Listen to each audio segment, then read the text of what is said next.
যে নির্দেশ এসেছে কি হলো তোমাদের? কেন তোমরা জিহাদ করছো না আল্লাহ তাআলার রাস্তায়, কেতাল করছো না আল্লাহ তাআলার রাস্তায়? সেই মুমিনদের দিলের মধ্যে আল্লাহ তাআলা সেই ঈমানি স্পৃহা দান করেন, যাতে সকল মুমিন, সকল যুবক, সকল মুসলিম ভাইয়েরা ঐক্যবদ্ধ হয়ে এই ফিলিস্তিনিদের সপক্ষে দাঁড়ানোর আল্লাহ তাআলা আমাদের সকলকে তৌফিক দান করেন।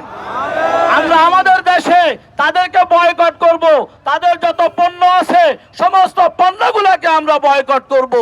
তাদের যত প্রতিষ্ঠান আছে, সেবার নামে ইহুদিদের অনেক প্রতিষ্ঠান আছে, সাহায্যের নামে অনেক প্রতিষ্ঠান আছে, বিভিন্ন ধরনের পণ্যের প্রতিষ্ঠান আছে, ব্যবসা প্রতিষ্ঠান আছে, আমরা বলবো এই দেশ থেকে তাদের সমস্ত ব্যবসাকে গুটিয়ে নিতে হবে। এটাও আমাদের একটা জিহাদের অংশ। আল্লাহ রাব্বুল আলামিন ফিলিস্তিনের এই মজলুম মুসলমানদের পক্ষে আমাদেরকে আরো সোচ্চার ভূমিকা পালন করার তৌফিক দান করেন।